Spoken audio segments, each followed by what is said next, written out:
그가 이르되 다니엘아 갈지어다. 이 말은 마지막 때까지 간수하고 봉함할 것임이니라. 많은 사람이 연단을 받아 스스로 정결하게 하고 희게 할 것이나 악한 사람은 악을 행하리니 악한 자는 아무것도 깨닫지 못하되 오직 지혜 있는 자는 깨달으리라. 다니엘서 12장 9절의 말씀입니다. 오늘의 두드림은 깨닫기까지 멈추지 말라는 제목으로 다니엘서 12장의 말씀을 함께 나누길 원합니다. 이사야, 예레미야, 에스겔 그리고 이어지는 다니엘서에는 백성들을 향한 간절한 하나님의 뜻과 소망, 사랑의 메시지를 오롯이 느낄 수 있습니다. 자칫 예언서에서 계속해서 나타나는 하나님의 공의와 심판, 회복의 계시가 그저 단편적으로만 전달되어지는 것으로 여겨질 수 있지만 이 예언서의 참 진의는 정작 다른 곳에 집중되어 있습니다. 무엇보다도 당시의 상황과 지금의 상황을 영적 시점으로 바라볼 수 있게 하시죠. 이를 통해서 예언서에 기록되어진 모든 선포들은 과거에 있었던 사건에만 그치는 것이 아니라 현재와 미래를 관통해 그대로 유효할 그분의 뜻, 그분의 사랑인 것임을 이제 우리들은 온전히 깨달아야만 하겠습니다. 자, 그렇다면 예수 그리스도와 대면하는 다니엘의 모습에선 그분의 어떤 뜻을 깨달을 수 있을까요? 다니엘은 두 천사와 강물 위에 세마포를 입은 자와의 대화를 보고 듣습니다. 여기서 세마포를 입은 자는 예수 그리스도를 예표하죠. 이때 한 천사가 묻습니다. 그 놀라운 환난의 때가 어느 때까지겠습니까? 그러자 대답하시길 한때, 두때, 반때를 지나서 성도의 권세가 다 깨어지기까지 그렇게 되면 이 모든 일이 다 끝나리라. 이 말씀에 대한 해석은 여러 가지입니다만 확실한 것은 교회된 자들에게 올 환난의 때와 구원의 때는 반드시 정해져 있고 그 마지막 때에는 구원받을 자와 수치와 부끄러움을 당할 자로 심판받아 나뉘게 될 것이라는 것입니다. 더 나아가 특별히 성도의 권세가 다 깨어지기까지라는 말씀은 우리들에게 무엇을 깨닫게 하십니까? 바로 계시록 2장 23절의 말씀을 새겨야 할 줄 압니다. 또 내가 사망으로 그의 자녀를 죽이리니 모든 교회가 나는 사람의 뜻과 마음을 살피는 자인 줄 알지라. 내가 너희 각 사람의 행위대로 갚아주리라. 여기서 그란 회개하지 않는 자를 가리킵니다. 결국 하나님께서는 자신 앞을 온전히 통과할 자와 그렇지 못할 자들을 분명히 구분짓고 상속자에겐 그 합당한 보응을 하시겠다는 겁니다. 이 말씀을 통해서 우리 또한 마음에 새겨야 할 것은요, 지금 교회에 출석하는 모든 성도가 완성된 자가 아니요 우리의 어떤 선함이라 할지라도 그분의 사랑이 빠져 있다면 아무것도 아님을 깨닫고 그 마지막 때를 향하여 우린 걸어가야만 될 것입니다. 어떻게 걸어가야 하겠습니까? 내가 다 으깨어지기까지라면 여러분 마음에 부담이 되실까요? 물질 만능, 인본주의에 중독된 세상은요, 그리스도의 향기를 품어 꽃잎이 된 우리의 신앙을 유린하고 짓밟기도 합니다. 때론 그 아픔이 말할 수 없이 아파서 우리들 심장을 찌르겠지만 그때 비로소 깊이 머금은 그리스도의 향기를 이 땅에 온전히 퍼뜨릴 수 있게 됩니다. 신기하게도요, 그 향은 각자 다른 것 같지만 오직 그리스도의 향기임을 직감할 수 있게 됩니다. 그러므로 여러분, 생명책에 기록된 우리들에게 요구되어질 것은 순전한 믿음과 그분의 향기가 될 인내를 가지고 이제 기다림의 마음으로 살아내야만 하는 것입니다. 그럴 때 그 순종과 믿음의 행위에 상응한 상급이 여러분에게 주어짐이 약속돼 있습니다.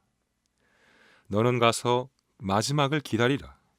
이는 내가 평안히 쉬다가 끝날에는 내 몫을 누릴 것임이라. 아멘. 본문 13절에 있는 이 언약을 통해서 우리가 할 수 있는 것이 기다리는 것입니다. 그런데 여러분, 이 기다리라는 말의 참 뜻에는요, 마지막을 향해 가라는 뜻이 숨겨져 있음을 아십니까? 여기서 우리는 또 한 가지의 궁금증을 품을 수밖에 없죠. 우리가 그 마지막 때를 살아가고 있다는 것은 알겠는데, 그럼 과연 어떻게 가야 주님의 뜻에 부응하는 것일까 하는 겁니다. 이에 대해선 먼저 베드로전서 4장 7절의 마음을 새기십시오. 만물의 마지막이 가까이 왔으니 그러므로 너희는 정신을 차리고 근신하여 기도하라. 여러분의 삶은 그분을 알아가기 위한 연단의 과정들로 가득 채워져 있습니다. 그리고 그 길은 마치 파멸과 공허, 외로움의 길이라 보여지고 느껴지게 마련입니다. 만약 깨어있는 영적 지각으로 자신을 살피고 무릎을 들이지 못한다면 그 결과는 허무요 참담할 것밖에 없죠.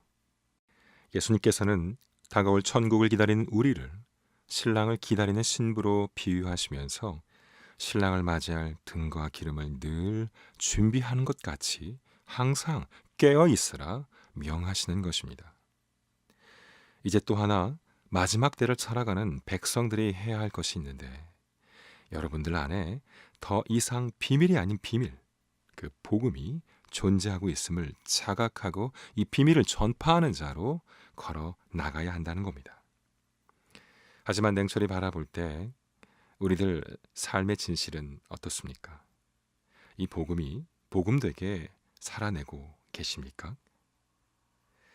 그렇지 못할 때가 많습니다. 왜 그럴까요?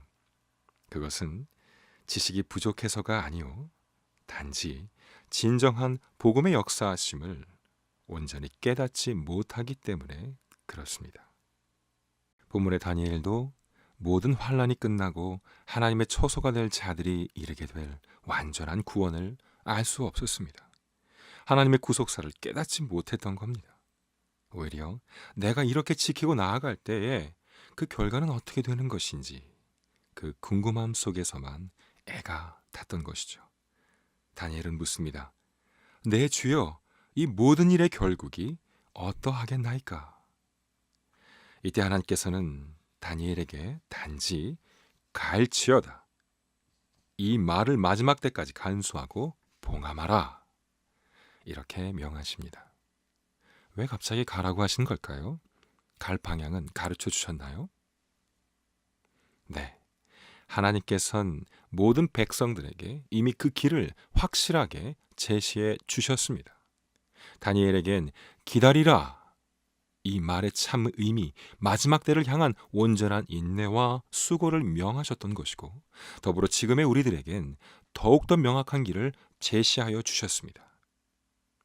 내가 곧 길이요 진리요 생명이니 나로 말미암지 않고는 아버지께로 올 자가 없느니라.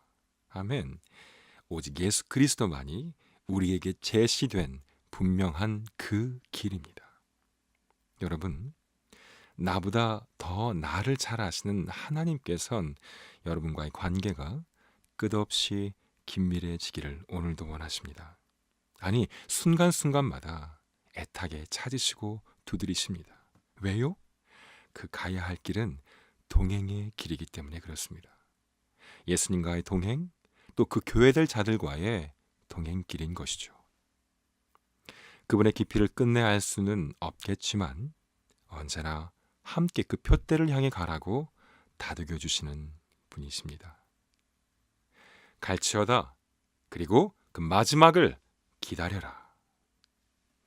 오늘 여러분을 향한 이 말씀이 자칫 답답하게 느껴질 수 있겠지만 그분의 명령 속에는 명확한 대답이 있고 그분의 사랑이 늘 담겨져 있습니다. 그저 아무 말 하지 말고 가서 인내하고 기다려라 하신 것이 아닌 겁니다. 우리의 가야 할 길, 삶의 여정에는 인내와 수고와 아픔도 있겠지만 그 속에서 지키고 이겨내야 할 소명이 있으니 이제 그 의무를 다하며 잠잠히 기다리라는 깊은 사랑의 마음이 여러분을 이끌어 가시도록 나를 내어 드리십시오. 바로 그때가 그분을 더욱 알 수 있는 기회요, 내 삶이 그분의 향기가 될 수 있는 방법입니다. 때때로 주님께 도움을 구하실 때는요, 확실히 구하십시오. 이제 여러분이 걸으시는 그 길이 그 어떤 여정이 되든 은혜 아래 있게 되실 줄 믿으며 축복드립니다.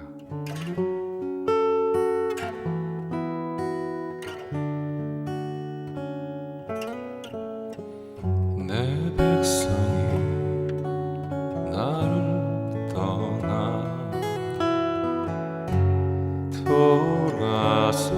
돌아섰지만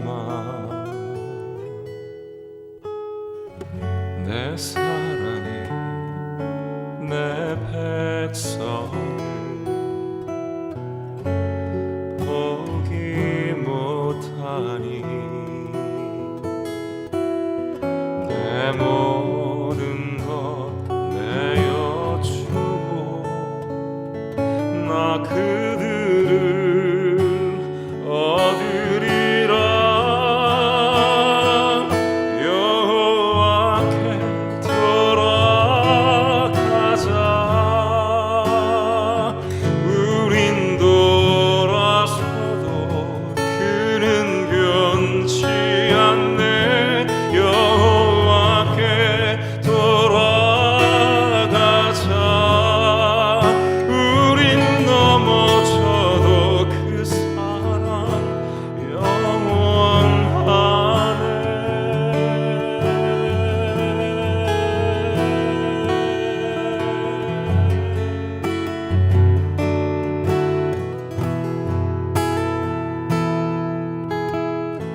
내 백성이 나를 떠나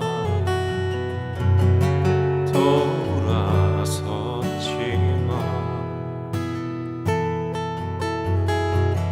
내 사랑이 내 백성을